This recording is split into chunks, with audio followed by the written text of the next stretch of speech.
Istilah masa pergerakan nasional merujuk pada periode di mana perlawanan terhadap bangsa penjajah di Indonesia dilaksanakan dengan cara mendirikan organisasi-organisasi yang bersifat nasional, dan tidak lagi terikat dengan perjuangan fisik yang bersifat kedaerahan.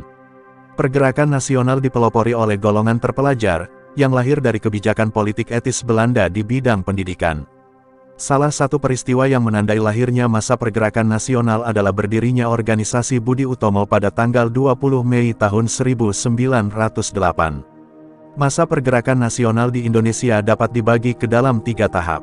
Apa saja pembagian masa pergerakan nasional? Dampak kebakaran Museum Nasional, 4 ruang penyimpanan hangus. Pembagian masa pergerakan nasional di Indonesia.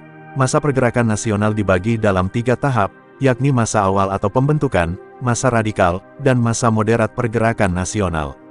Masa pembentukan, tahun 1908 sampai tahun 1920, masa awal pergerakan nasional atau terkadang disebut masa pembentukan, dimulai sejak lahirnya Budi Utomo.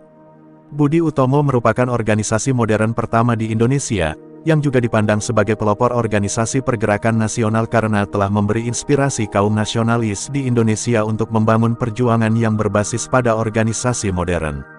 Kelahiran Budi Utomo kemudian diikuti dengan lahirnya organisasi-organisasi pergerakan nasional lainnya, seperti Sarekat Islam, SI, dan Indische Partij IP. Sebagai pelopor organisasi pergerakan nasional di Indonesia, tanggal lahir Budi Utomo pada tanggal 20 Mei kemudian ditetapkan sebagai Hari Kebangkitan Nasional.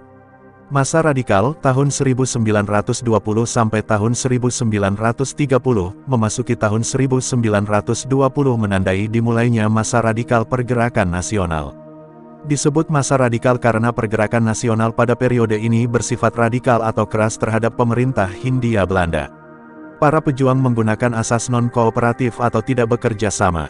Beberapa contoh organisasi pergerakan nasional yang lahir pada masa radikal diantaranya, Perhimpunan Indonesia PI, Partai Komunis Indonesia PKI, Partai Nasional Indonesia PNI.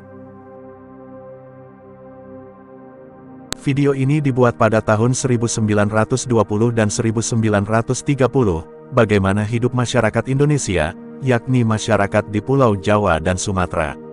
Aktivitas mereka terlihat jelas, bagaimana cara mereka bekerja di sawah, ladang, mandi, seni dan budaya mereka.